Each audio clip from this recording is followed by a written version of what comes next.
Bentar, Bos. Assalamualaikum warahmatullahi wabarakatuh.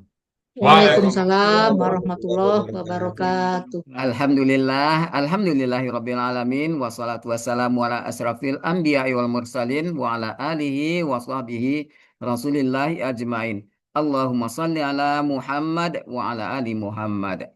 Bapak Ibu, sampailah kita pada acara inti kita pada siang hari ini, yaitu tematik dengan judul Tadabur Kisah Nabi Musa alaihissalam, yang insya Allah akan disampaikan oleh Ustadz Dede Permana LCMSI. Berbuka puasa dengan kolak, kolak dimasak manis rasanya. Mari bersama kita simak Tadabur Kisah Nabi Musa. Silakan Pak Ustadz Dede. Ya, terima kasih Pak Helmi. Bismillahirrahmanirrahim. Assalamualaikum warahmatullahi wabarakatuh. Waalaikumsalam warahmatullahi Waalaikumsalam wabarakatuh. warahmatullahi wabarakatuh. Alhamdulillah wassalatu wassalamu ala Rasulillah. Jadi seperti biasa ada perkenalan atau CV ya secara singkat. Saya alhamdulillah Dede Permana, asal dari orang Awak. Lahir di Padang, tapi cuma numpang lahir di tiga Medan. tahun pertama baru pindah ke Medan. Jadi sempat 5 tahun kira-kira di Medan, sempat TK dan SD sampai kelas 2 tamat ya, kelas 3 kira-kira sebulan pindah ke Jakarta. Habis itu tamat SD, kita alhamdulillah dapat kesempatan dipondokkan sama orang tua, Ustadz Rizal Al-Hasani ayah, ada Umi Linda Elvino ibu. Uh, Tamat dari Gontor pesantrennya, dapat kesempatan buat kuliah di Mesir S1. Setelah itu S2 kita pulang dulu di Indonesia, di Universitas Indonesia, ngambil S1-nya dulu di hadis. Kalau S2-nya ngambil di kajian Timur Tengah. Terus kita S3 sekarang ngambil di komunikasi. Dan alhamdulillah sudah masuk tahun kedua ya, sudah hampir 2 tahunnya di sini.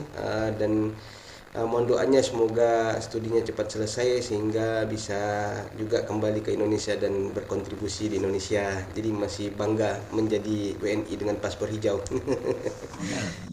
Alhamdulillah.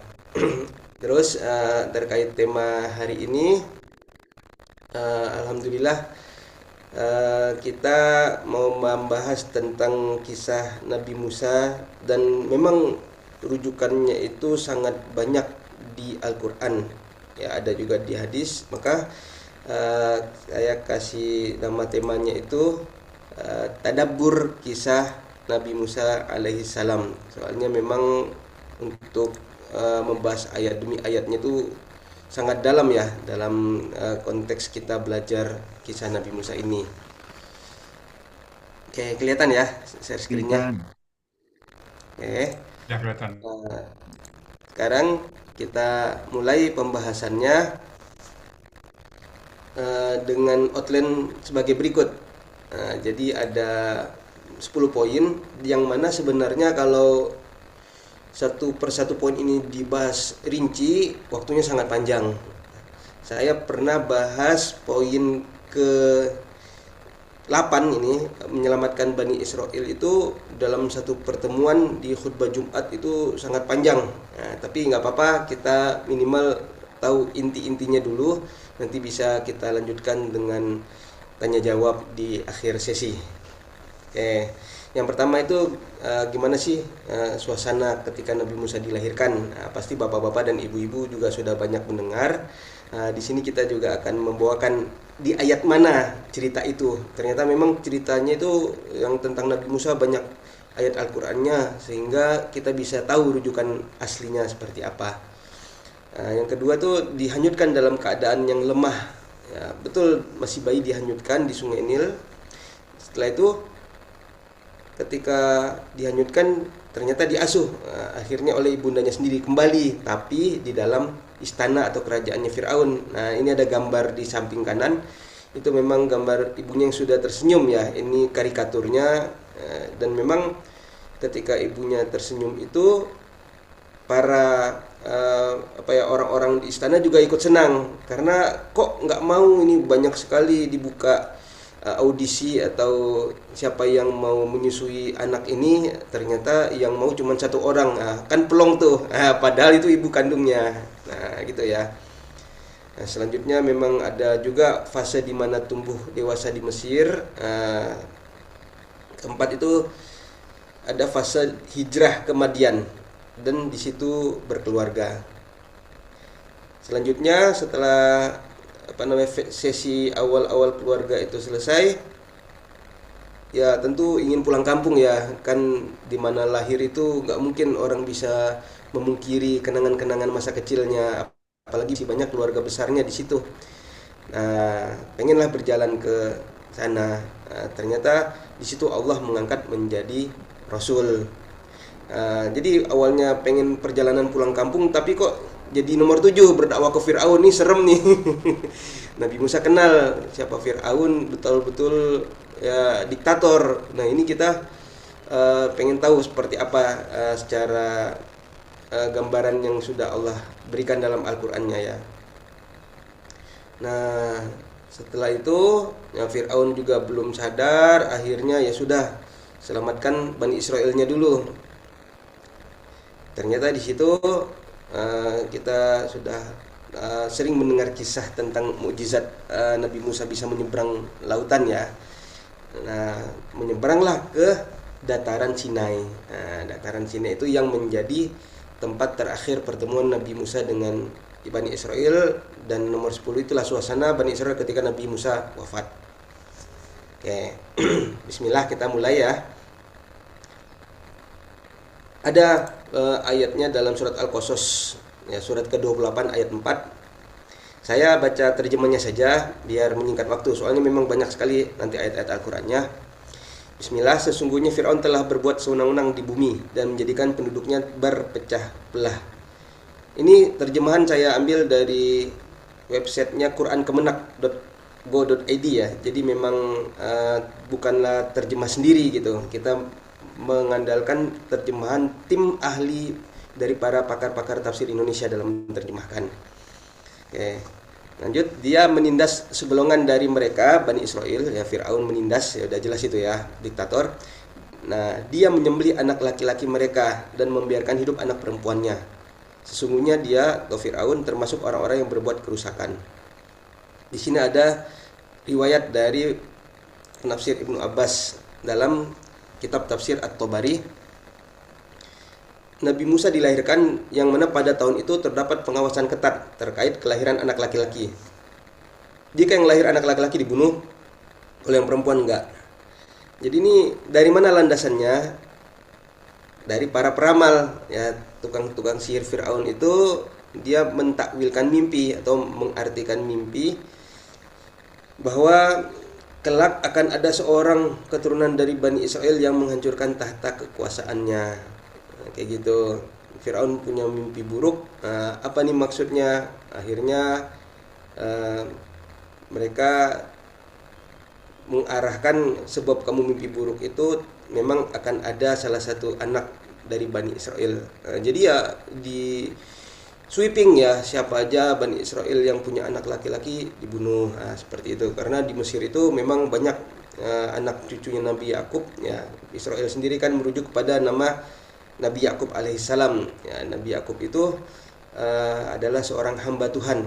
Israel artinya Isra itu hamba, Il itu Tuhan.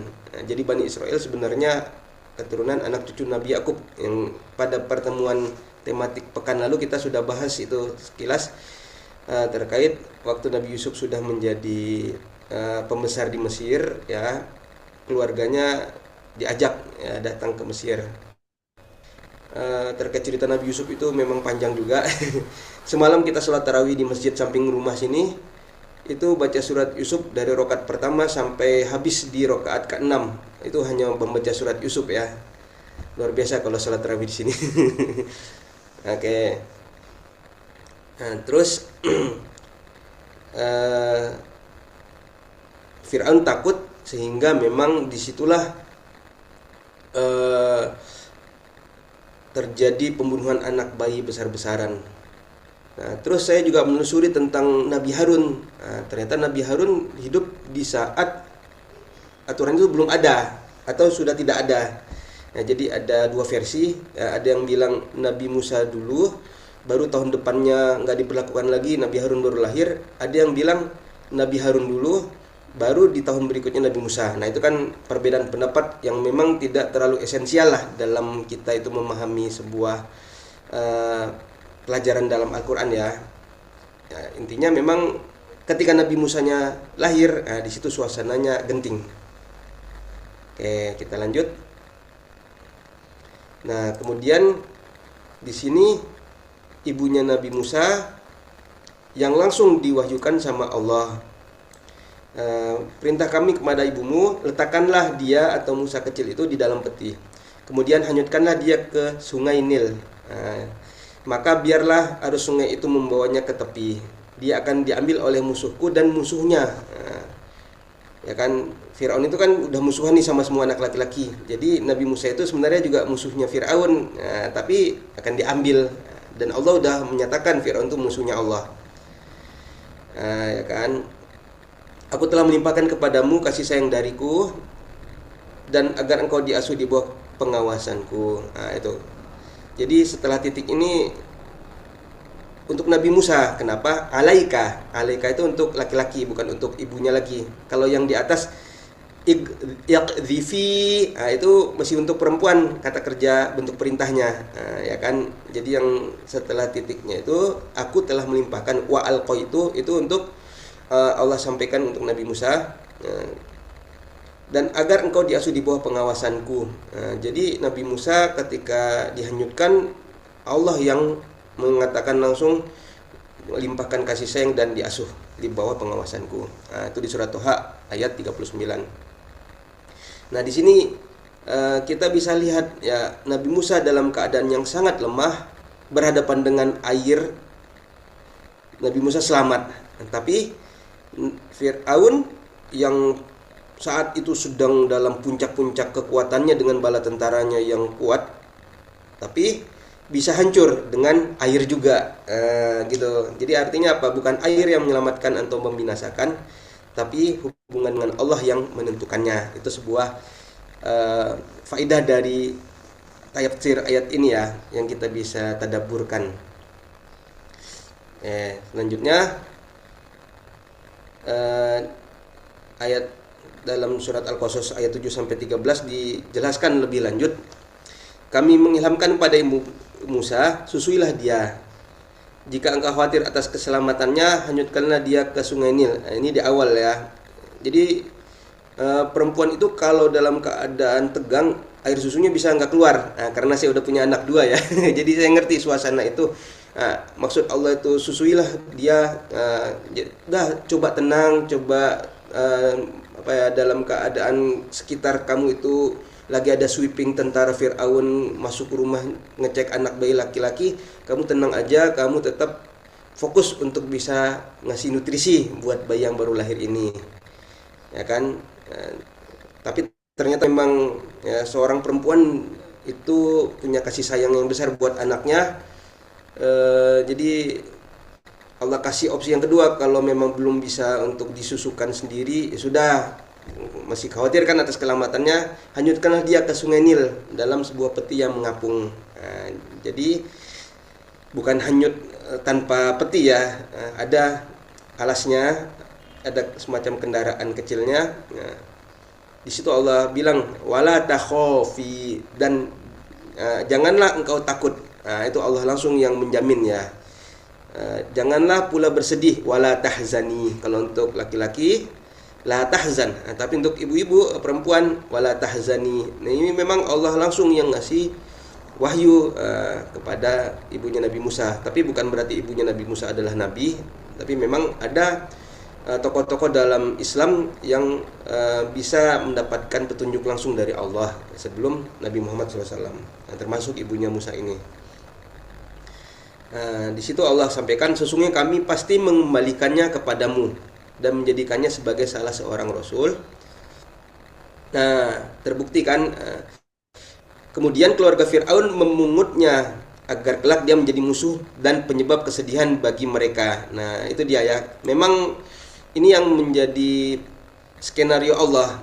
Ketika dipungut memang dalam keadaan genting, tapi ternyata Fir'aun itu luluh dengan permintaan dari istrinya, yaitu Siti Asiyah. Nah, bukan Aisyah ya. Kalau Aisyah istri Nabi Muhammad SAW, kalau Asiyah itu istrinya Fir'aun. Nah, istri Fir'aun berkata kepada Fir'aun, nah, anak ini adalah penyejuk hati bagiku dan bagimu. Nah, di sini justru yang bujuk itu istrinya sendiri. Janganlah kamu membunuhnya. La taqtuluhu. Nah, di sini istrinya Fir'aun juga bilang ke semua orang, karena la taqtulu itu untuk antum ya, untuk semuanya, kamu semua kalian.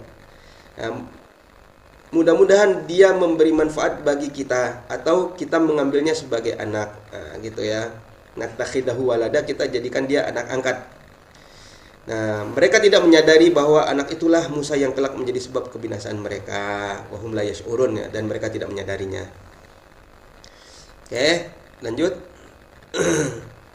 Nah, di situ ketika sudah mengalir, di situ kan kakaknya mengintai ya, dan memang Allah pengen lihat seperti apa sih tingkat pasrahnya ibunya Nabi Musa itu. Nah, hati ibu Nabi Musa menjadi hampa ketika sudah menghanyutkan anaknya. Sungguh hampir saja dia mengungkapkan bahwa bayi itu adalah anaknya ya. Agar apa? Ya, agar orang-orang bisa tahu itu adalah anaknya dan dia bebas untuk berinteraksi. Tapi Allah yang meneguhkan hati ibunya. Jadi jangan dulu dikasih tahu bahwasanya itu anak ibunya.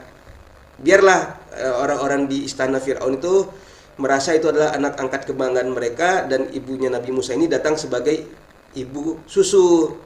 Otomatis juga dikasih imbalan ya, dikasih gaji ketika memberikan air susunya, kayak gitu. Jadi yang ngasuh udah ada orangnya, tapi yang nyusuin hanya ibunya. Nah, di situ Allah bantu dengan meneguhkan hati ibu Nabi Musa, dan juga litakuna. Litakuna itu siapa? Ibu Nabi Musa ya, agar ibu Nabi Musa termasuk orang-orang yang beriman kepada janji Allah yang tadi. Jadi ketika ibu Nabi Musa itu belum tahu anaknya gimana, ibu Nabi Musa berikhtiar dengan berkata kepada saudara perempuan Nabi Musa, kusi, ikutilah jejaknya gitu ya. Jadi perintah kepada perempuan juga, kusi ya gitu ya. Hi itu Nabi Musanya. Kemudian ketika melihat dari kejauhan, mereka tidak menyadari keadaan yang memang kakaknya atau saudari perempuan Nabi Musa ini sedang mengawasi, kayak gitu. Jadi tingkat pasrah tawakal ketika sudah maksimal, ya sudah, Allah Maha Kuasa dalam mengatur skenario. Nah, jadi ini sangat genting. Kalau saya ambil prakteknya buat kita, misal kita punya anak ya kan yang kita sayangi, sebenarnya kita nggak mau jauh dari dia, tapi di zaman sekarang tuh pengetahuan agama itu harus dia miliki dengan kuat. Kita ingin masukkan dia ke dalam pesantren, ya sudah, kita harus menyerahkan sepenuhnya, bertawakal maksimal kepada Allah. Nanti biar Allah yang mengatur skenarionya. Ya, jadi memang nggak ada apa-apanya kalau kisah seorang tua yang masukin anaknya pesantren dengan begitu banyak kesedihan itu kalau dibandingin kisah ibu Nabi Musa. Karena ibu Nabi Musa juga belum tahu kemana nanti anaknya ini akan berlabuh, apakah nanti hanyut begitu saja nggak ada yang ngambil. Ternyata di situ kan Allah yang ngatur semua skenario, dan skenario Allah lah yang terbaik-baik skenario. Nah, di situ Allah tegaskan ya, wa harramna alaihil maradi'ah. Nggak ada kami yang mencegah ya kan untuk Nabi Musa itu menyusu kepada perempuan yang mau menyusuinya. Artinya banyak yang antri ingin menjadi ibu susu karena dikasih gaji sama Fir'aun ya, ada imbalannya ya. Ternyata nggak mau Nabi Musa itu untuk menyusu kepada siapapun ya, sebelum kembali ke pangkuan ibunya. Berkatalah dia saudara perempuan Nabi Musa tadi, saudari Nabi Musa itu mendekat ke para pengawal istana tadi, para dayang-dayang, menawarkan, maukah aku tunjukkan kepadamu keluarga yang akan memeliharanya untukmu dan mereka dapat berlaku baik kepadanya.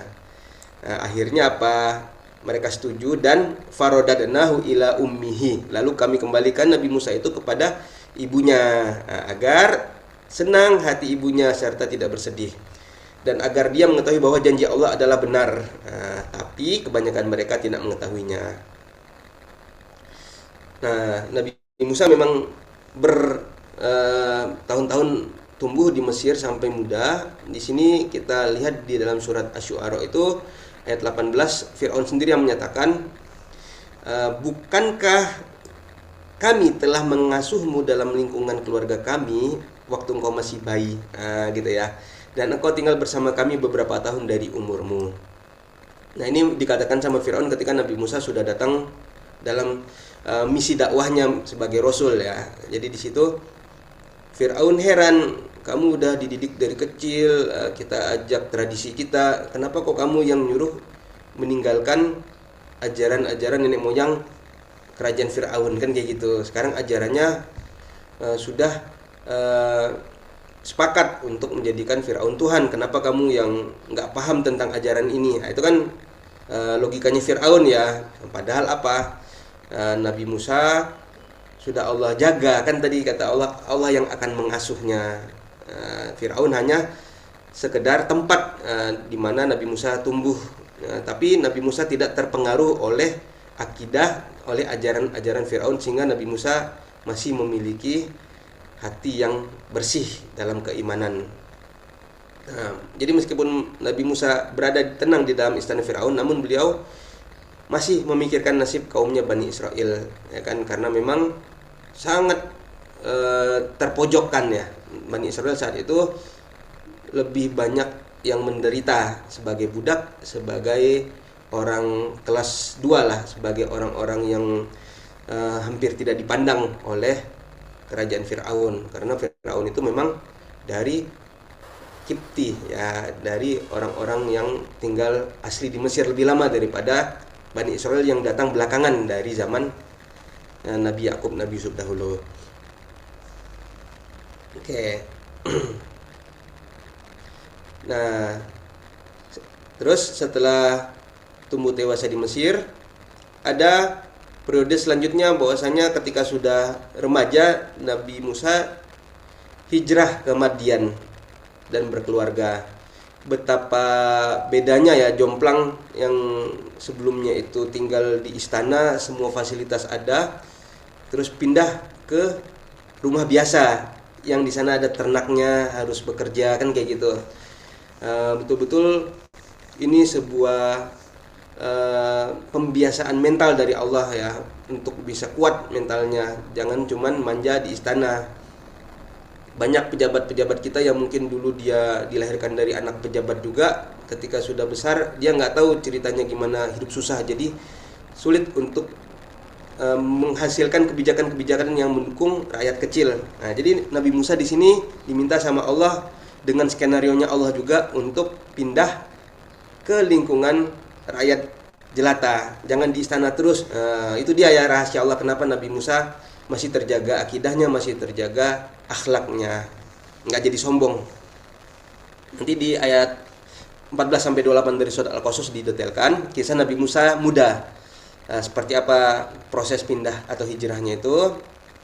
Di sana Nabi Musa membela seorang Bani Israel yang sedang bertengkar dengan orangnya Fir'aun ya, kaum Koptik atau Kipti tadi.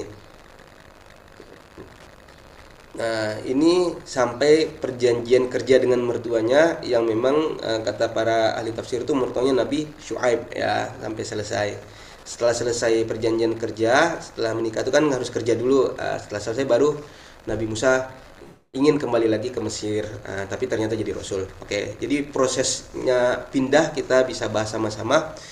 Jadi hikmah mulia itu sangat besar ya, hikmahnya bahwa zona nyaman di istana dengan segala macam keindahan dan fasilitasnya itu bisa ditinggalkan sama Nabi Musa dengan berpetualang menjadi rakyat biasa. Nah, setelah dia atau Nabi Musa dewasa, dan sempurna akalnya. Berarti di situ kan Nabi Musa sudah matang ya kejiwaannya. Kami anugerahkan kepadanya hikmah dan pengetahuan. Demikianlah kami memberi balasan kepada orang-orang yang berbuat kebajikan. Dia Musa masuk ke kota ketika penduduknya sedang lengah. Dari istana Firaun, Nabi Musa pengen masuk ke kota, ke kawasan pemukiman, ke kawasan rakyat yang banyak berkumpul ya. Dia mendapati dalam kota itu ada 2 orang laki-laki yang sedang berkelahi, seorang dari golongannya Bani Israel dan seorang lagi dari golongan musuhnya kaum Firaun. Kaum Firaun itu yang disebut kaum Koptik atau bangsa asli Mesir. Orang yang dari golongannya meminta pertolongan kepada Nabi Musa untuk mengalahkan orang yang dari golongan musuhnya. Ya udah, Nabi Musa karena memang sudah tahu Bani Israel ini sering ditekan, Nabi Musa mendukung Bani Israel ini. Dan Nabi Musa itu langsung memukul ya, wakaza, itu menggenggam tangan dengan kepalan yang kuat terus memukul dan tanpa sengaja membunuhnya. Nabi Musa juga nggak punya niat membunuh, tapi ternyata ketika sudah dipukul langsung meninggal nih, kaget Nabi Musa kan. Ya, itu berarti Nabi Musa tumbuh dengan sehat ya, kekuatannya juga maksimal. Ya pas lagi masa mudanya betul-betul kokoh ya, secara pemikiran maupun secara fisik. Dia berkata, ini termasuk perbuatan setan. Sesungguhnya dia adalah musuh yang jelas-jelas menyesatkan. Nabi Musa tahu. Jadi Nabi Musa ketika sudah selesai memukul tuh nggak bilang rasain loh, enggak. Nabi Musa nggak bangga dengan kekuatannya layaknya anak muda kalau udah tawuran menang, mereka secara sombong dan bangga bilang, "Oh, ngapain kamu ngelawan nantang sih?" Ya, kan kayak gitu kalau anak muda pada umumnya yang nggak tahu agama ya. Tapi kalau Nabi Musa setelah selesai memukul dan lawannya mati, itu Nabi Musa menyesal, langsung minta ampun sama Allah. Ini bukan mauku, tapi ini adalah bagian dari godaan setan.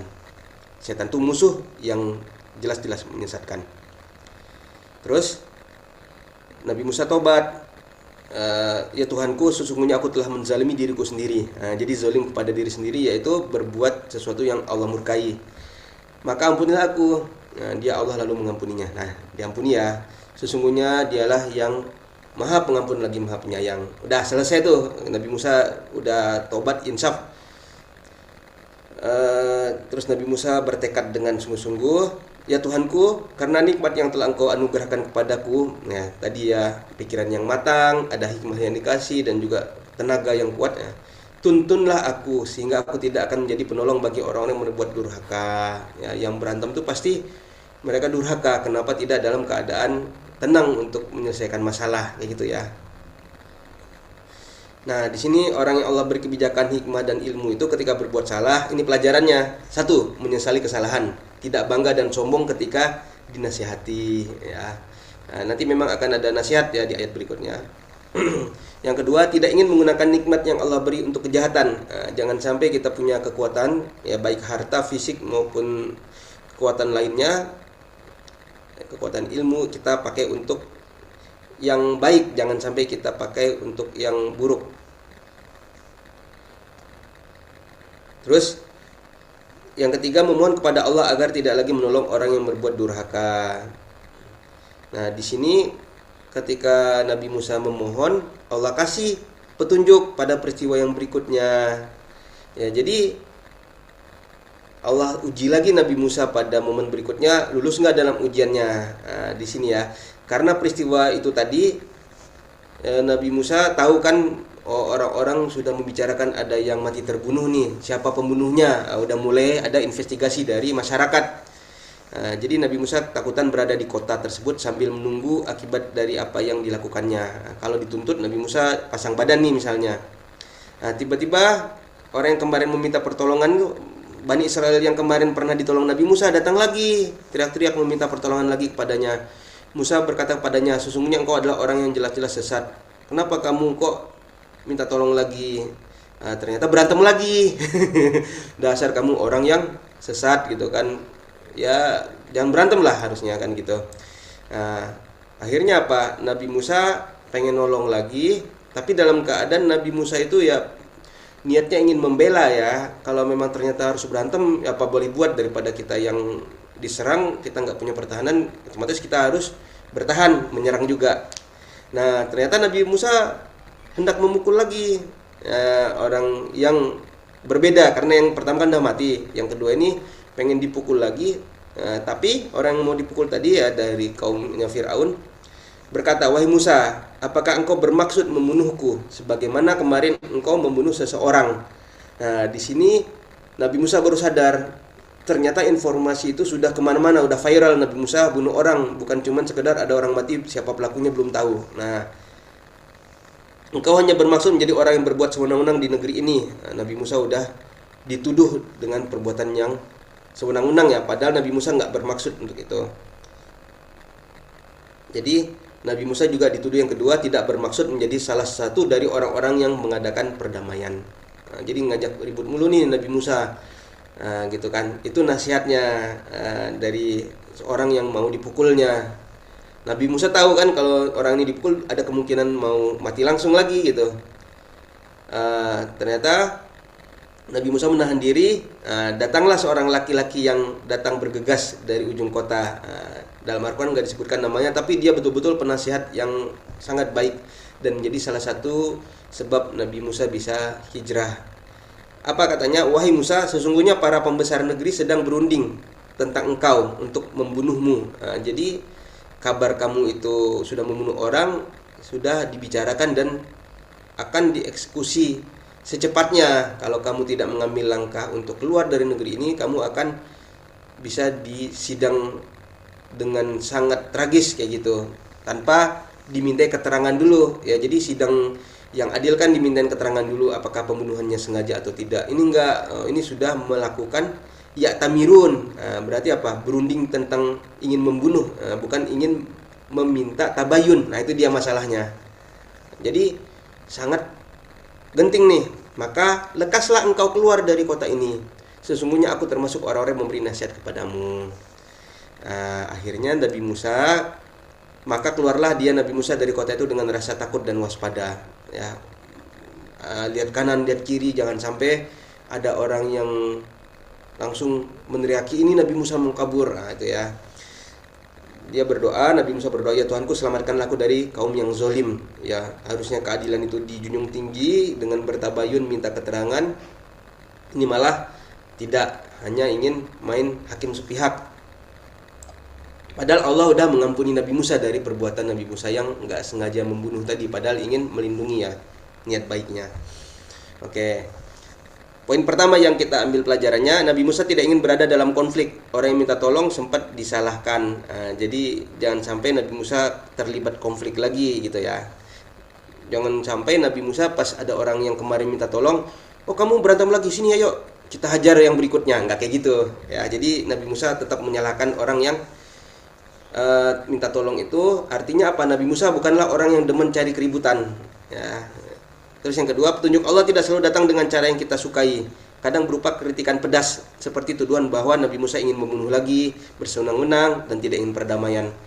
Jadi itulah skenario Allah ya. Nasihat itu tidak selamanya nasihat yang datang dengan jalan yang baik. Ada kalanya nasihat itu memang harus kita ambil hikmah baiknya walaupun datang dari orang lain dengan cara yang kurang kita sukai.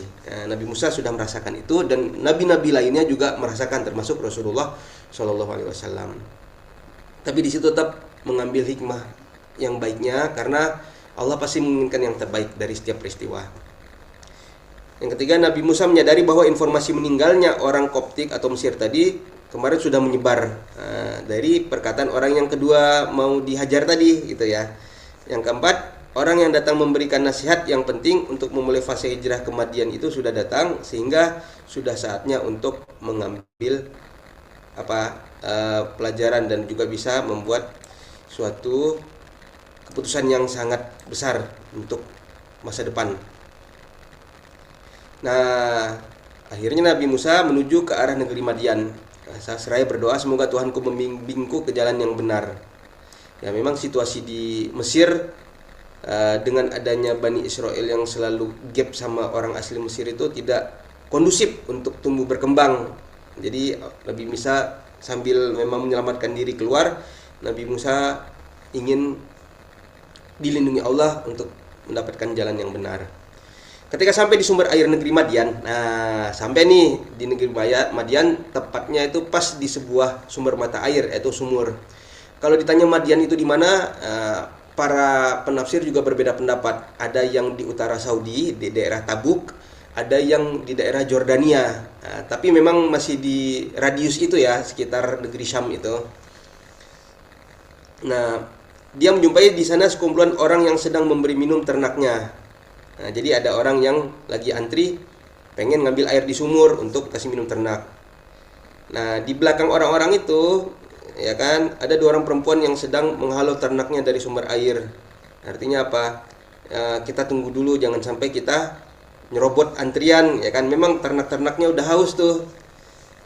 Tapi Nabi Musa memperhatikan, kok ini 2 orang wanita ini nggak mau nyerobot, padahal kan mereka juga butuh, siapalah ini kan, kayak gitu. Akhirnya Nabi Musa bertanya, ma khotbukuma, ya, apa maksudmu berbuat begitu?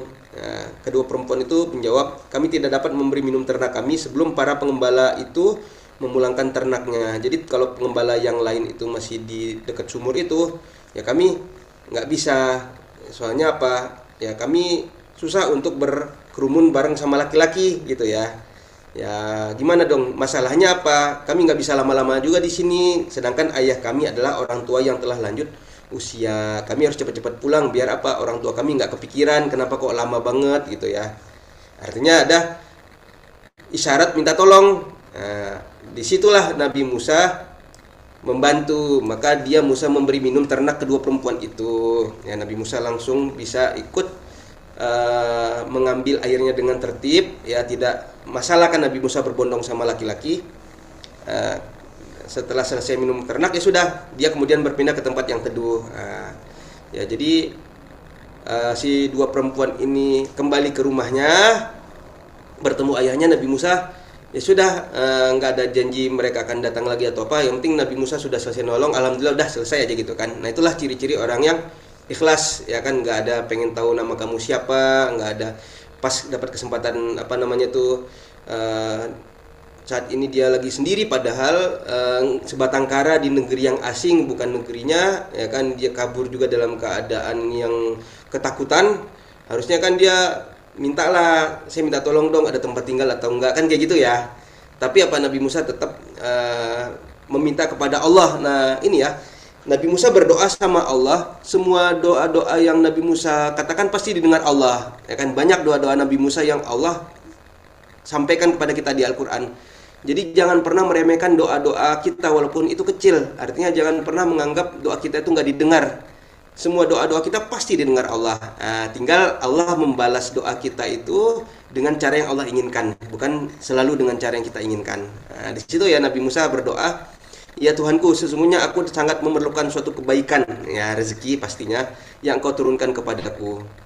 Nah, jadi Nabi Musa nggak minta sama orang dulu, Nabi Musa memohon kepada Allah dulu, sambil terus berproses dengan ingin berbuat baik selalu gitu ya, ingin membantu kalau ada yang mau dibantu.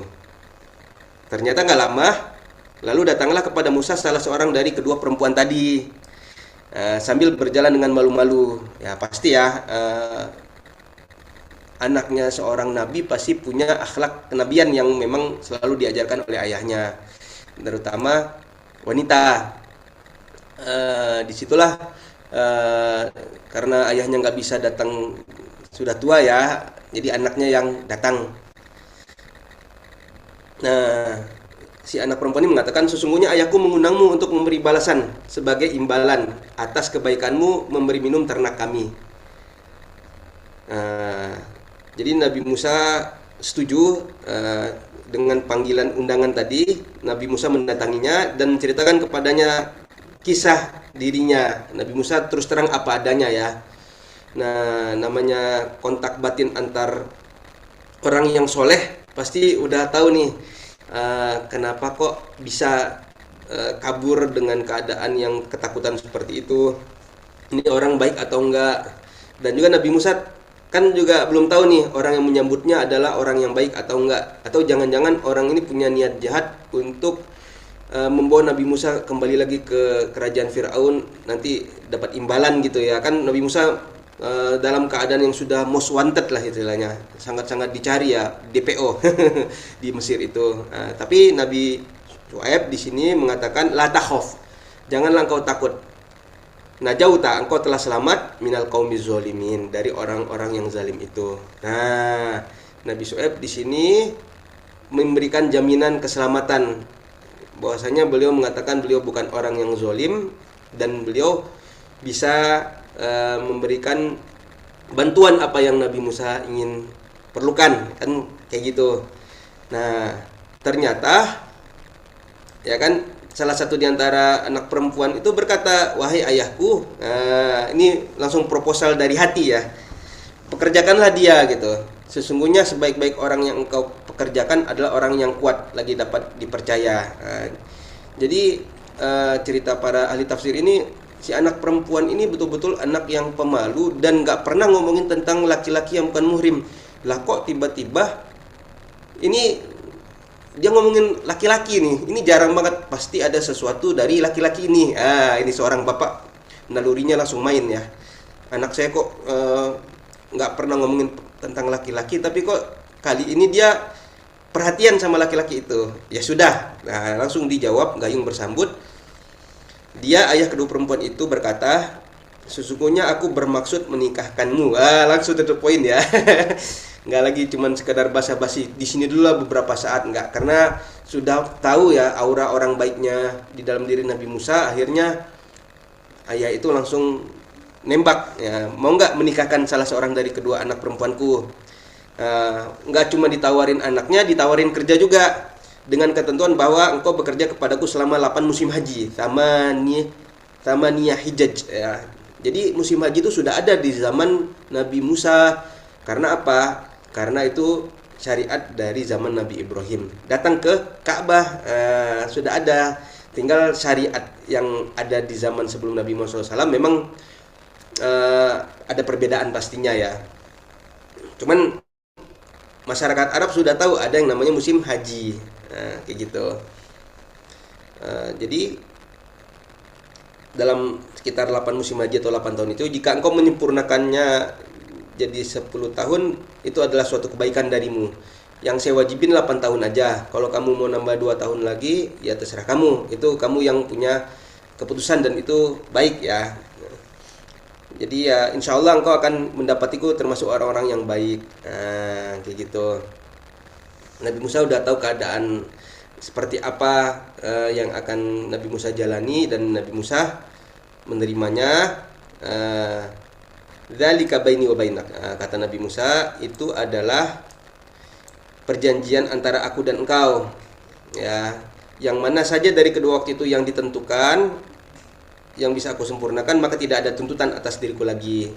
Allah menjadi saksi atas apa yang kita ucapkan. Jadi Nabi Musa menyetujui dengan ketentuan boleh 8, boleh 10, tergantung situasi nanti. Nah, di sini ada beberapa pelajaran yang kita ambil.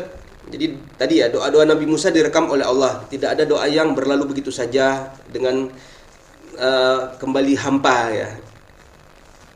Yang kedua, wanita berhak memberikan usulan kepada walinya untuk maslahat masa depannya dalam berkeluarga. Ya, jadi dalam Islam juga mengenal hak wanita dalam bersuara ya, baik itu untuk kemaslahatan masa depannya secara umum, pendidikannya maupun tentang keluarganya. Jadi nggak ada istilahnya Siti Nurbaya dalam pandangan Islam terkait kebebasan dalam memilih ya. Sebenarnya wanita yang lebih berhak atas dirinya sendiri kayak gitu. Kalau Siti Nurbaya kan cerita dengan Datuk Maringgi itu kan, tapi dalam Islam dijelaskan wanita itu punya hak, walaupun orang tuanya maksa, semuanya kembali lagi kepada anak wanita itu sendiri. Yang ketiga, wanita memiliki sifat mulia yang dipuji Al-Quran dengan kata istihya, gitu tadi ya, malu. Ketika malu itu sudah tidak ada, maka habislah sudah ya. Yang keempat, orang baik senantiasa mengaitkan suatu hal dengan perkataan yang baik. Contoh, hitungan waktu dengan kata selama 8 kali musim haji daripada dalam waktu 8 tahun. Artinya apa? Yang jadi perhatiannya itu apa? Masa berlalu itu dengan tandanya musim haji. Kalau kita mungkin sekarang masa berlalu hitungan tahun itu apa sih ya? Misalnya tahun Masehi ada kembang api. Jadi yang kita ingat itu tentang kembang apinya, tentang lampu-lampunya. Tapi kalau mertua Nabi Musa ini masa berlalu itu ditandakan dengan ibadah yang kuat untuk pergi ke Ka'bah, Masjidil Haram, nah, kayak gitu. Yang kelima, bolehnya akad kontrak kerja dengan pilihan 2 waktu opsional. Boleh menyepakati tanpa dipilih salah satunya terlebih dahulu. Nah, ini tentang syariat mempermudah akad ya. Mau kontrak berapa nih? 3 tahun yang wajib, 5 tahun yang sunnah. Kalau misalnya 3 mau lanjut sendiri 5 nggak apa-apa, tapi kalau 3 udah selesai ternyata mau udahan, boleh. Nah, misalnya kayak gitu ya. Jadi ini dalil dari bolehnya kontrak sejenis 2 opsi waktu. Ya, lihat keadaan sambil jalan. Kayak di situ Allah menyampaikan dengan kata-kata yang indah ya. Oke, selanjutnya di poin ke-6, setelah selesai dengan kontrak kerja itu, Nabi Musa ingin menelusuri perjalanan berikutnya. Ini kisahnya ada di Al-Qasas ayat 29 sampai 35. Nabi Musa diberikan gelar Kalimullah karena apa? Bisa berdialog dengan Allah. Nah, ini foto di samping itu gambar di sekitar Gunung Sinai, yaitu gunung di mana Nabi Musa bertemu dengan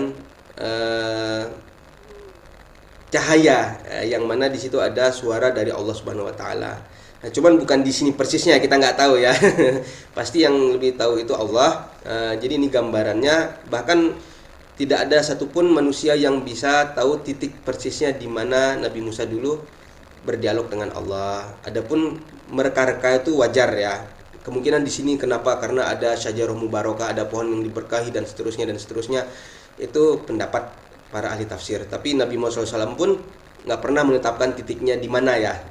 Sherlocknya di mana nggak ada. Oke. Lanjutannya, maka ketika Musa telah menyelesaikan waktu yang ditentukan itu, berarti kan Nabi Musa menepati janji kan. Nabi Musa nggak resign di tengah-tengah ya kan. Dan ketika Nabi Musa sudah menepati janji, Nabi Musa punya hak untuk membawa keluarganya. Jadi di situ ada istrinya pasti bi ahlihi. Jadi kalau ada ahlun itu pasti istri. Terkait anak-anaknya nggak dijelaskan. Tapi memang keluarganya dibawa. Dia melihat api di lereng gunung. Ada sebuah api. Dia berkata kepada keluarganya, qala li ahlihi, ya, umkuthu, tunggulah di sini. Sesungguhnya aku melihat api. Ini anastu naron. Mudah-mudahan aku dapat membawa suatu berita kepadamu dari tempat api itu. Bisa jadi itu adalah pemukiman warga. Ada warga yang nyalain api sehingga apa? Ya, kita bisalah untuk dapat perbekalan lebih. Kan kita perjalanannya belum tahu sepanjang apa lagi. Ya kan? Untuk dapat perbekalan mungkin Nabi Musa kerja jagain kambing orang yang ada di sana. Kan Nabi Musa punya skill jaga kambing kan dari Madian tadi. Ya gitu ya. Jadi zaman dahulu tuh kayak gitu. Orang berjalan jauh itu di mana ada kerumunan orang, siapa tahu di situ ada yang bisa dibantu ngambilin air dari sumur atau bersih-bersih atau apa, pokoknya ini ada api. Tapi kita nggak tahu ini orang-orang yang ada di sana orang baik apa orang jahat. Jadi kalian tunggu di sini dulu di tempat yang aman. Saya dulu yang akan pergi ke tempat api itu. Nah, itu filosofinya ya. Kenapa Nabi Musa suruh tunggu? Sesungguhnya aku melihat api, mudah-mudahan aku dapat membawa suatu berita kepadamu dari tempat api itu, atau membawa sepercik api agar kamu dapat menghangatkan badan. Andai orang-orang gak welcome bisa dapat sesuatu, ya minimal apinya itu bisa diambil dengan salah satu batang kayu ya, jadi obor gitu kan, kita bisa menghangatkan badan ya kan dari suhu malam yang dingin ini. Falamma ataha, jadi Nabi udah datang ke tempat api itu, ternyata bukan sembarang api. Di pinggir lembah sebelah kanan ya. Jadi ini juga penafsirannya macam-macam. Yang saya lihat itu intinya itu ada sebuah lembah di salah satu pegunungan Sinai itu, di bagian sebelah kanan lembah ternyata ada pohon. Syajarah, ada pohonnya di situ. Di lembah yang penuh berkah ada pohon. Disitulah Allah memanggil Nabi Musa pertama kalinya dengan memperkenalkan diri ya, wahai Musa, ayya Musa, inni anallah, sesungguhnya aku, sayalah Allah. Gitu. Ini sesungguhnya aku, anallah, berarti penekanannya itu akulah Allah, Rabbul alamin, Tuhan semesta alam. Ya kan? Allah memperkenalkan diri kepada Nabi Musa melalui suara yang bisa didengar jelas sembari berdialog dengan Nabi Musa alaihissalam. Artinya Nabi Musa tidak hanya dapatkan suara satu arah, habis itu Nabi Musa nggak bisa cari konfirmasi apa suara itu dan cari tahu lebih lanjut. Tapi Nabi Musa diberi izin untuk berdialog sama Allah, makanya gelar Nabi Musa adalah Kalimullah. Di situ Allah menyampaikan pesan-pesan yang sangat bermanfaat ya. Lemparkanlah tongkatmu. Jadi Nabi Musa punya tongkat, Nabi Musa disuruh lemparkan, ternyata tahtazu, bergerak-gerak, seperti seekor ular kecil yang gesit. Ini jadi ular. Nabi Musa takut kan, dia lari berbalik ke belakang tanpa menoleh. Akhirnya kata Allah, akbil, wahai Musa, kemari, jangan takut, wala takhaf. Innaka minal aminin, kata Allah, sesungguhnya engkau termasuk orang-orang yang aman. Gitu kan. Ya siapa yang nggak takut pengennya nyari sesuatu buat bekal, buat tambahan makanan, malah ketemu sama ular yang bisa mencelakakan diri kan. Ternyata Allah malah suruh, ayo mendekat aja, jangan takut. Masukkan tanganmu ke leher bajumu. Di situ lanjutan ayatnya, Nabi Musa disuruh masukin tangan ke leher baju, ya kan, ke kerahnya, dia akan keluar dalam keadaan bercahaya. Jadi kamu nyari api buat menerangi jalan, kamu bisa kok dapat cahaya sendiri dari dalam bajumu, gitu kan. Bukan karena cacat ya, tidak ada cahaya yang didapat karena engkau tubuhnya terbakar atau apa, bukan. Ya memang mukjizat dari Allah. Di sini ini titik di mana Nabi Musa diangkat jadi rasul. Makanya di situ yang namanya rasul pasti dibekali mukjizat dari Allah ya. Dekapkanlah kedua tanganmu jika engkau takut. Di situ Nabi Musa bisa tenang. Itulah dua mukjizat dari Tuhanmu yang akan engkau tunjukkan kepada Fir'aun dan para pembesarnya. Sesungguhnya mereka adalah kaum yang fasik. Jadi udah disebutkan sama Allah itu, kamu itu ke Mesir tuh bukan pulang kampung, kamu itu harus datang itu Fir'aun yang sudah fasik, yang sudah sewenang-wenang di muka bumi ini. Kaget kan Nabi Musa? Oke. Qala Rabbi, ya Tuhanku. Nabi Musa berpikir lagi kan, dulu saya pas di Mesir orang masih ingat nih saya pernah bunuh. Jadi Nabi Musa takut, sesungguhnya aku telah membunuh seorang dari mereka sehingga aku takut mereka akan membunuhku. Kayak gitu. Jadi pengen minta ada pendamping. Wa akhi Harun, adapun saudaraku Harun, dia lebih fasih lidahnya daripadaku, maka utuslah dia bersamaku. Jadi ya fa'arsilhu, jadikanlah dia rasul bersamaku sebagai penolongku untuk membenarkan perkataanku. Sesungguhnya aku takut mereka akan mendustakanku. Nabi Musa di sini takut kalau sendirian aja. Nabi Musa masih menjadi seorang yang dicap sebagai seorang yang bejat ya, sebagai orang pembunuh oleh media-medianya Fir'aun gitu ya. Masa saya datang lagi tiba-tiba pengen ngajak kepada kebaikan. Saya masih kurang merasa mampu, tapi kalau adik saya ini namanya masih bersih, entah adik entah abang atau kakak, saya juga kurang pasti ya, karena memang yang pasti itu adalah saudara laki-laki ya, karena tadi penafsir juga masih ada dua versi, mungkin lebih besar mungkin lebih kecil ya. Jadi di situ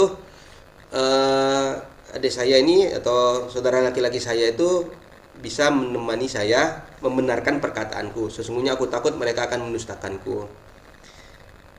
Nah, setelah melalui berbagai pengalaman yang ada dalam hidup ini, Nabi Musa menjadi sangat matang, dan disitulah Nabi Musa diangkat menjadi utusan Allah beserta juga saudara laki-lakinya, yaitu Nabi Harun.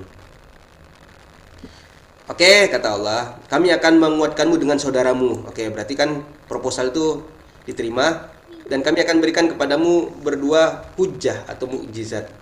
Maka mereka tidak akan dapat menggapaimu. Nah, itu Fir'aun dan sekutu-sekutunya. Berangkatlah kamu berdua.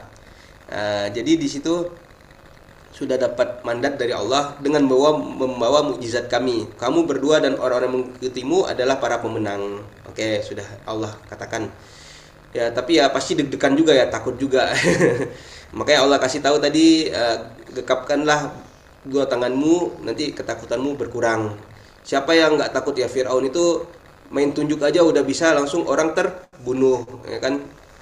manusiawi kalau Nabi Musa takut dan minta ada seorang teman dari saudara laki-lakinya.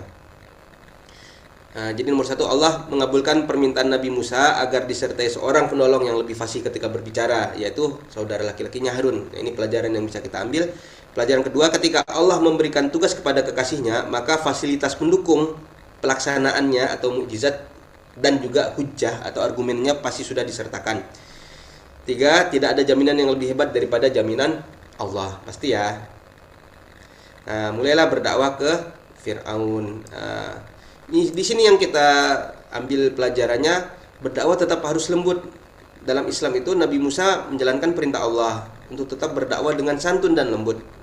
Padahal Fir'aun itu adalah orang yang paling zalim ya, penguasa yang zalim dan paling durhaka kepada Allah. Jadi tidak ada alasan bagi kita untuk berdakwah dengan tidak lembut kepada siapapun ya. Karena apa? Di zaman sekarang belum ada orang yang mengaku Tuhan yang harus kita marah-marahi gitu ya. Ya banyak yang durhaka, banyak yang zolim, tapi belum sampai level mengaku Tuhan kan penguasa yang ada sekarang. Jadi kita harus lebih lembut juga daripada Nabi Musa. Kalau bahasanya Ustadz Adi Hidayat, kamu belum lebih hebat ketakwaannya dari Nabi Musa. Yang kamu ingin dakwahi itu belum lebih durhaka daripada Fir'aun. Kenapa kamu tidak lebih kenapa kamu harus marah-marah, sedangkan Nabi Musa yang lebih bertakwa aja disuruh Allah untuk lemah lembut, gitu ya. Di sini diceritakan dalam Al-Quran, Nabi Musa datang langsung ya. Nabi Musa menjalankan perintah Allah. Ketika datang, Nabi Musa membawa mukjizat dari Allah, ya, mukjizat kami yang nyata. Mereka berkata, jadi kisah Nabi Musa itu banyak sekali dalam ayat Al-Quran. Ini kita mengambil salah satu ayatnya saja karena memang sangat banyak, nggak cukup kalau hanya sekali pertemuan. Tapi ya intinya para penyihirnya itu sudah kalah dengan sihir, dengan mukjizat Nabi Musa yang berupa ular tadi, gitu ya. Malah apa? Mereka menyatakan inilah sihir yang dibuat-buat dan kami tidak pernah mendengar ajakan tauhid ini dari nenek moyang kami dahulu. Jadi para pengawal Fir'aun itu ketika melihat kebesaran mukjizat Nabi Musa, mereka malah menuduh yang enggak-enggak, dan ajaran tauhid yang Nabi Musa ajak untuk menyembah Allah itu dianggap ajaran yang aneh dan belum pernah diajari sama nenek moyang. Jadi standarnya adalah nenek moyang. Kalau nenek moyang bilang A, ya berarti A. Kalau nenek moyang nggak bilang A, berarti bukan A. Ini adalah kesalahan fatal dalam cara berpikir. Kenapa? Bisa jadi nenek moyang itu belum sampai kepada pemikiran yang terbaiknya, kayak gitu. Karena kan manusia biasa juga. Oke. Musa menjawab, Tuhanku lebih mengetahui siapa yang pantas membawa petunjuk dari sisinya dan siapa yang akan mendapat kesudahan yang baik di akhirat. Sesungguhnya orang-orang zalim itu tidak beruntung. Jadi kalau Nabi Musa itu nggak dipercayai, Nabi Musa ya sudah, kalau kalian nggak percaya, yang lebih tahu itu Tuhan kok, yang memberikan petunjuk itu Tuhan. Kalau kalian nggak mau berpikir dengan jernih, ya sudah, nanti akan ada kesudahan atau akibat yang didapati oleh setiap orang. Tapi akibat yang baik hanya dapat kepada orang-orang yang baik juga, kayak gitu. Dan orang-orang yang zalim dia tidak beruntung. Itu ya, Nabi Musa punya landasan seperti itu, menjawab dengan lemah lembut dan tetap tenang. Bukan ketika dituduh yang macam-macam Nabi Musa marah-marah terus ngajak berantem, enggak. Oke. Qala, dan berkata Fir'aun, wahai para pembesar, aku tidak mengetahui ada Tuhan bagimu selainku. Jadi bagi kalian tuh nggak ada lagi Tuhan kecuali aku, kata Fir'aun ya. Ini ya perkataan yang sangat dinyatakan sombong oleh Allah ya. Lanjut lagi, wahai Haman. Haman itu dia punya bos konstruksi lah. Dia kerjaannya tuh bikin bangunan di zaman Mesir kuno dulu. Bakarlah tanah liat untukku untuk membuat batu bata. Kemudian buatkanlah bangunan yang tinggi untukku agar aku dapat naik melihat Tuhannya Musa. Jadi di situ Fir'aun ditantang sama Nabi Musa, bahwasanya Allah tuh lebih besar. Fir'aun balik nantang lagi, justru pengen bikin bangunan yang tinggi untuk melihat Tuhannya Nabi Musa itu beneran ada apa enggak sih? Nah, kayak gitu kan. Kata Fir'aun, aku yakin bahwasanya Nabi Musa termasuk, bahwasanya Musa itu, dia itu adalah orang yang pendusta. Nggak mungkin Fir'aun manggil Nabi ya, karena nggak mengakui Tuhan yang mengutus Nabi Musa, apalagi mengakui Nabi Musa sebagai utusannya atau nabinya. Dia Fir'aun dan bala tentaranya bersikap sombong, ini kata Allah ya, di bumi tanpa alasan yang benar, ya bighairil haq, tanpa kebenaran, tiba-tiba sombong gitu aja kan. Wazonnu, dan mereka telah mengira annahum ilaina la yurja'un, sesungguhnya mereka tidak akan dikembalikan kepada kami. Mereka mengira mungkin mereka hanya meninggal begitu saja tanpa ada pertanggungjawaban kepada Allah gitu ya. Terus kami menghukum dia Fir'aun dan bala tentaranya, kami menenggelamkan mereka ke dalam laut. Perhatikanlah bagaimana kesudahan atau akibat orang-orang yang zalim. Kami menjadikan mereka Fir'aun dan bala tentaranya para pemimpin yang mengajak manusia ke neraka.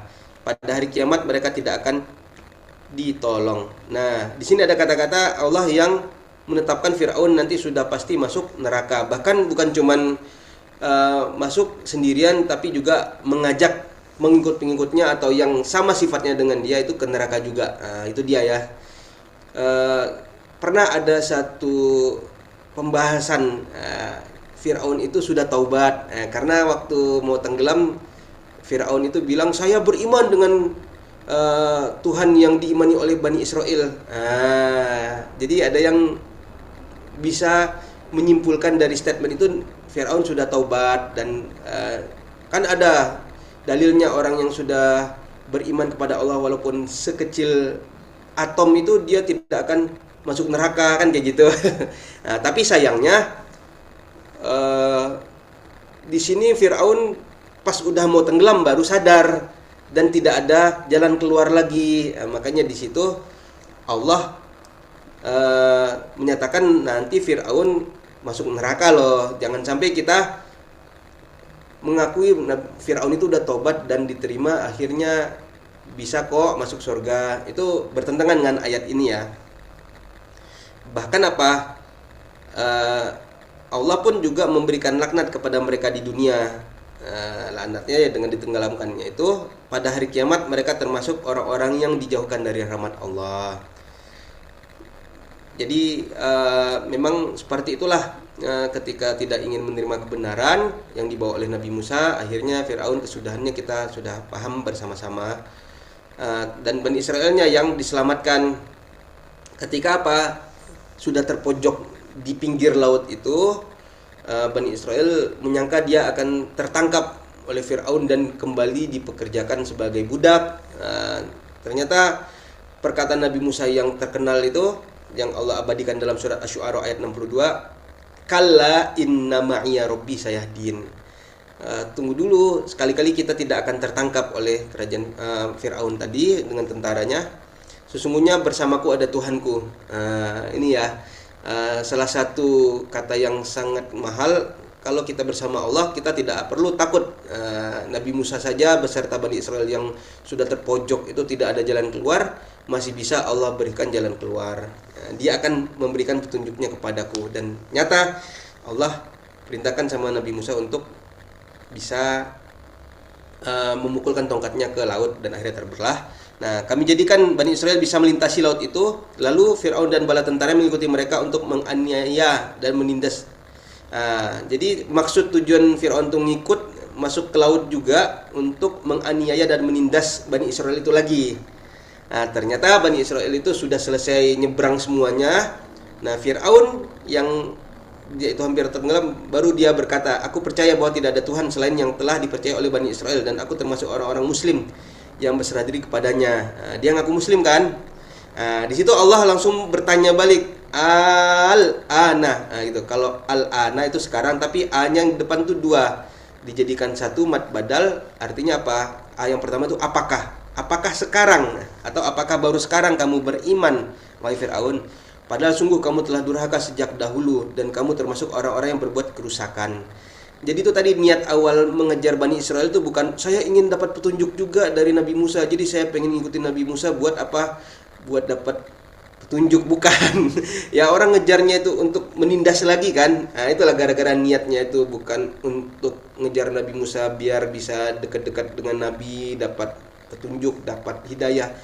Nah, maka di situ Allah nafikan keimanan Firaun itu sendiri. Akhirnya apa? Nah, kamu dulu termasuk orang-orang berbuat kerusakan. Pada hari ini kami selamatkan jasadmu agar kamu menjadi pelajaran bagi orang-orang yang datang setelah kamu. Sesungguhnya kebanyakan manusia benar-benar lengah tidak mengambil pelajaran terhadap tanda-tanda kekuasaan kami. Jadi yang Allah selamatkan jasadnya untuk bisa menjadi pelajaran. Dan sampai sekarang janji Allah nyata, kita bisa temukan jasad Firaun itu di tempat mumi-mumi Mesir kuno, ada namanya Museum Peradaban Mesir ya di Kairo sini. Nah, selanjutnya nih udah nyebrang. Jadi nyebrangnya itu di sekitar Laut Merah yang berdekatan dengan Kairo ini ya. Cuman posisi mana persisnya wallahu a'lam. Tapi kalau dilihat dari mata airnya Nabi Musa yang dipukulkan muncul 12 itu ada di sepanjang kiri di bawah kata Suez ini ya. Ada Suez kan itu. Di bawahnya itu beberapa kilometer ada mata airnya. Bisa jadi kemungkinan di dekat-dekat situ ya, walaupun kita nggak tahu persisnya.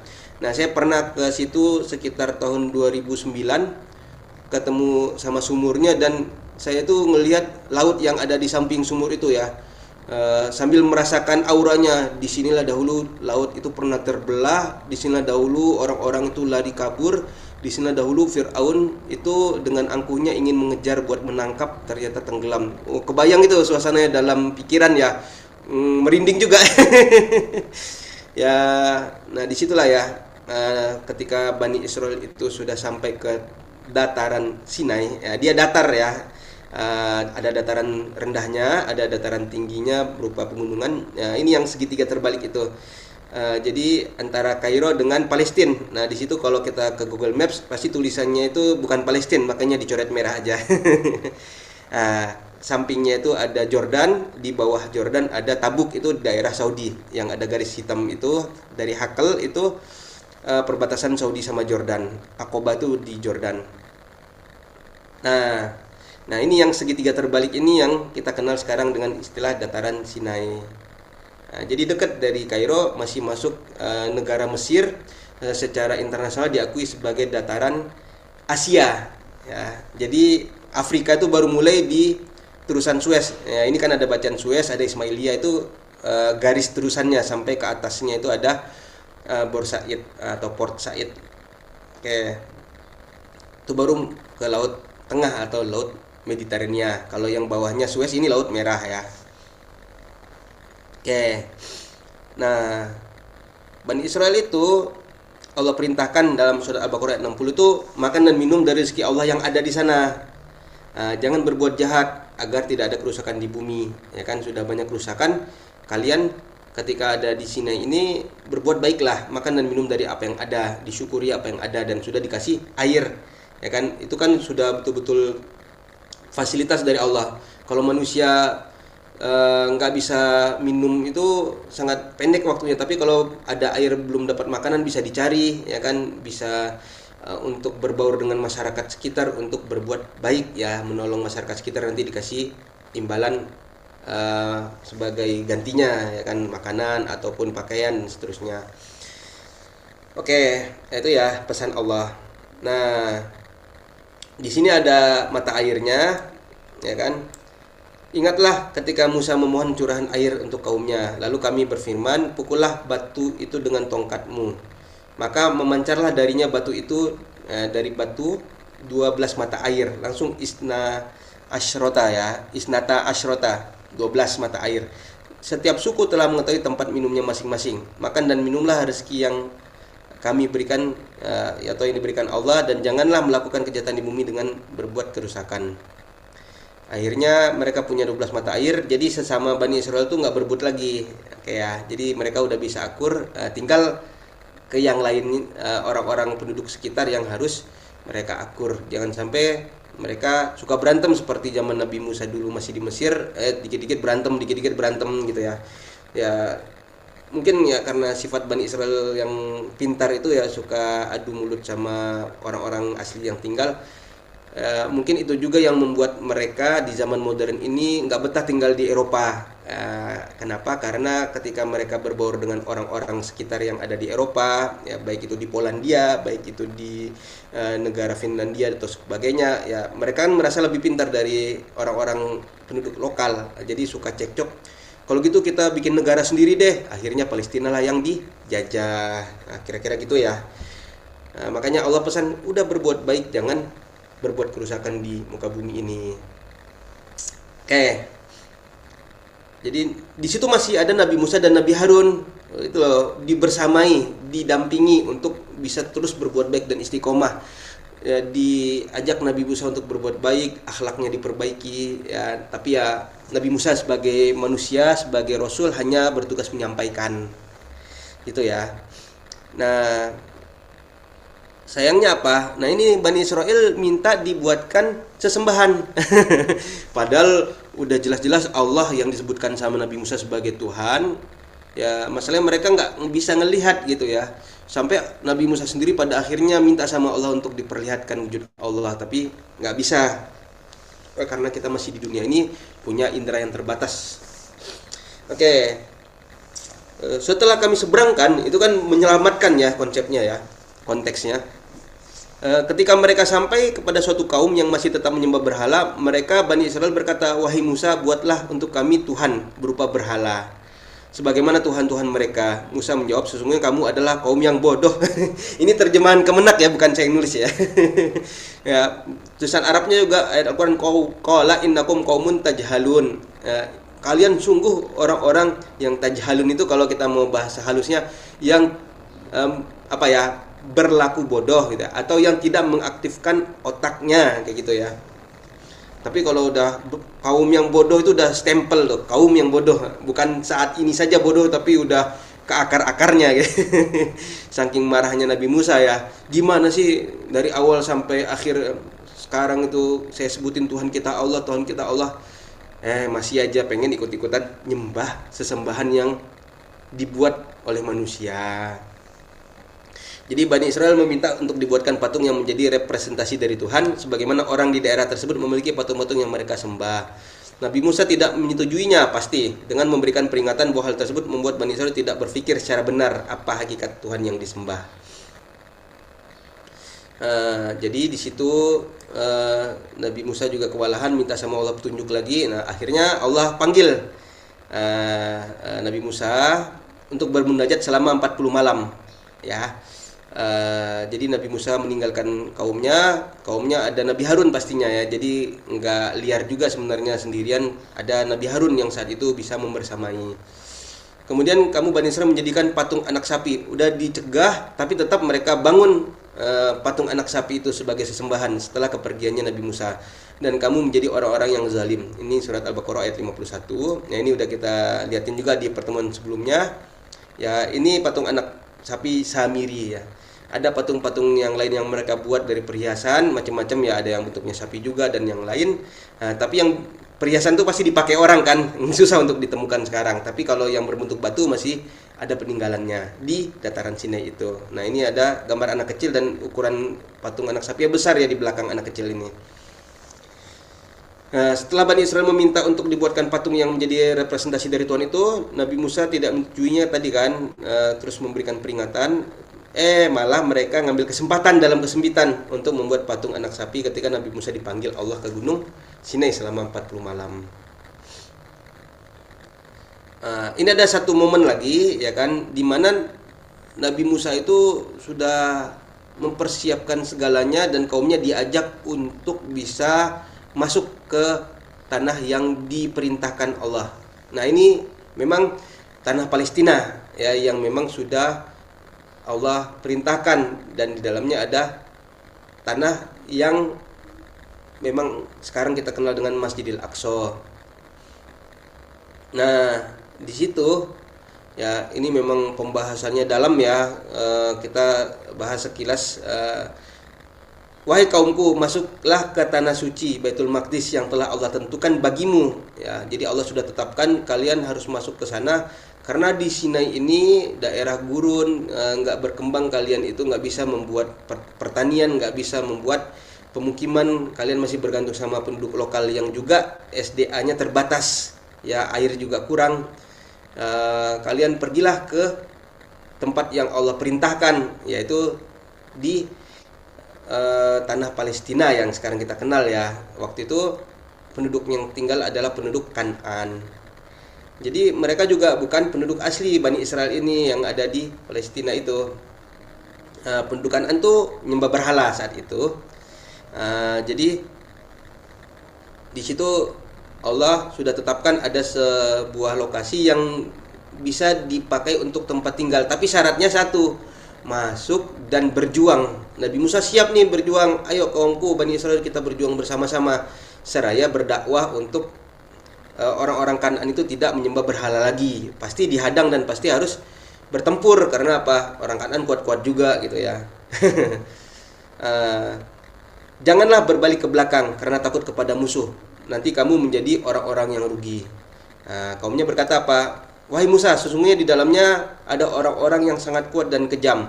Kami tidak akan memasukinya sebelum mereka keluar. Jadi Bani Israel itu pengennya yang udah jadi aja. Kalau mereka keluar, nggak tinggal di sana lagi, baru kami masuk. Ya kami mau masuk, tapi apa? Mereka keluar baik-baik. Ya padahal susah kayak gitu kan. Harus kita datengin sambil kita berdakwah kepada penduduk Kan'an itu. Jika mereka keluar sendiri dari sana, baru kami akan pasti masuk. Jadi gitu ya.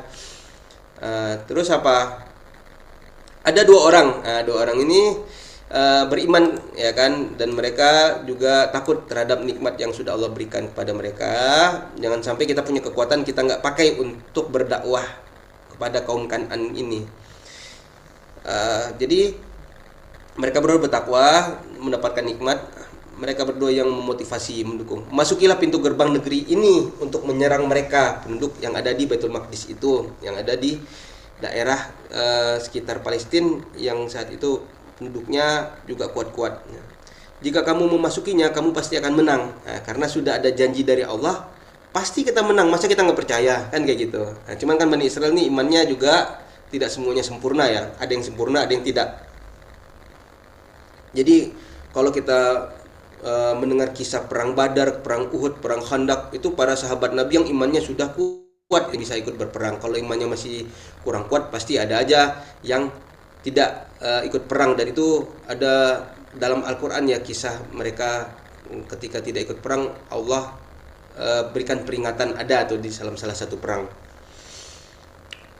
Jadi ini Bani Israel ketika diajak perang, ya namanya manusia kan pengennya tidak ingin susah ya.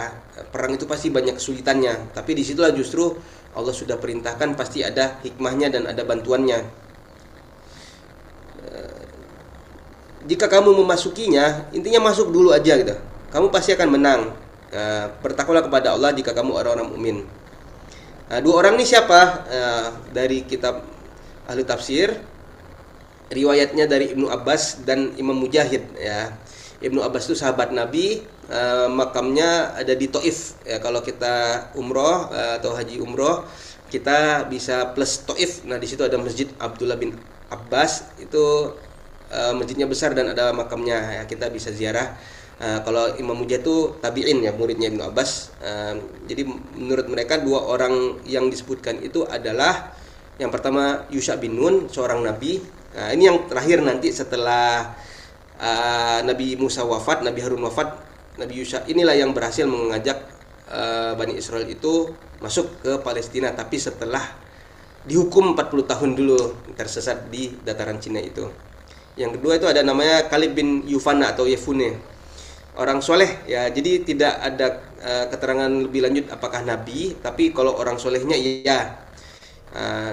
Ketika Nabi Yusha itu meninggal, jadi kepemimpinan atau pendampingan bagi Bani Israel itu di tanah yang ditetapkan sudah masuk Palestina itu adalah beliau, yaitu Kalib bin Yufana setelah meninggalnya Nabi Yusha bin Nun. Jadi setelah dikuatkan oleh dua orang soleh ini, ya, yang saat itu memang Nabi Musa ingin semuanya itu mengikuti ya, tapi Bani Israel malah berkata, wahai Musa, sesungguhnya kami sampai kapanpun, oh itu udah benar-benar harga mati nih, tidak akan memasukinya selama mereka masih ada di dalamnya. Oleh karena itu, pergilah engkau bersama Tuhanmu. Kamu saja yang pergi ke daerah yang Allah suruh itu bersama Tuhanmu. Jadi sampai segitunya. Jadi kata-kata Tuhanmu itu bikin sebel. Ini kan Tuhan kita. Kenapa kamu bilangnya hanya Tuhan aku, kan kayak gitu. Nabi Musa itu ya udah begitu sabar dengan Bani Israel, tapi ya Bani Israelnya itu susah untuk dibujuk ya. Padahal itu permintaan langsung dari Allah, bukan Nabi Musa yang pengen kita berperang kayak gitu. Ternyata inilah dia terakhir kalinya Nabi Musa bertemu sama Bani Israel itu. Jadi sampai kapanpun nggak akan masuk, mereka masih ada di selama orang Kan'an itu masih ada di dalam negeri itu. Oleh karena itu, pergilah engkau bersama Tuhanmu, lalu berperanglah kamu berdua, sesungguhnya kami tetap berada di sini saja. Nabi Musa berkata, ya Tuhanku, aku tidak mempunyai kekuasaan apapun kecuali atas diriku sendiri dan saudaraku. Oleh sebab itu, pisahkanlah antara kami, ya, Nabi Musa dan Nabi Harun itu bisa disebut kami ya karena udah berdua, dan kaum yang fasik itu. Udah, akhirnya mereka terombang-ambing ya, tertati-tati, tersesat di dataran Sinai itu. Nabi Musa ketika wafat ya, di situ Allah ceritakan dalam Al-Maidah ayat 26, jika demikian sesungguhnya negeri itu terlarang buat mereka masuki selama 40 tahun. Oke ya. Selama itu juga mereka akan mengembara kebingungan di bumi ya. Maka janganlah engkau Musa bersedih atas nasib kaum yang fasik itu. Allah sendiri yang mengecap Nabi Musa sudah maksimal melakukan perintah Allah dengan menyampaikan, kaumnya itu yang fasik. Jadi bukan Nabi Musanya yang kurang effort dalam mendakwah, dalam membimbing Bani Israel. Ya, jadi Nabi Musa sudah Allah kasih nilai yang sangat bagus ya, tapi ya yang salah ya Bani Israelnya. Karena apa? Sudah Allah bilang, jangan engkau bersedih atas nasib atau hukuman yang Allah berikan kepada kaum yang fasik itu. Ya, di situ terdapat orang yang soleh tadi berada di situ juga. Karena apa? Ya, kalau ada hukuman kepada sekelompok kaum, nggak hanya untuk orang-orang yang bersalah saja, orang yang baiknya pun juga ikut kena. Itu ya, sunatullahnya seperti itu. Tapi memang karena ada orang soleh, akhirnya mereka bisa bertobat, minta pendapat, dan bisa keluar, tapi setelah 40 tahun. Bani Israel yang sulit untuk diajak berjuang di jalan Allah akhirnya menerima hukuman untuk tidak bisa memasuki negeri yang dijanjikan selama 40 tahun. Mereka baru bisa masuk bersama dengan Nabi Yusha bin Nun ketika iman mereka sudah lebih kuat setelah kematian Nabi Musa alaihi salam. Oke. Jadi disitulah pembahasannya. Alhamdulillahirabbil alamin. Semoga kisah ini bisa memberikan kita banyak pelajaran. Sekian dan terima kasih, semoga bermanfaat. Jazakumullah khairan katsira. Assalamualaikum warahmatullahi wabarakatuh. Waalaikumsalam warahmatullahi wabarakatuh, Bapak Ibu. Demikianlah penjelasan Ustadz Dede mengenai kisah tadabbur kisah Nabi Musa alaihissalam.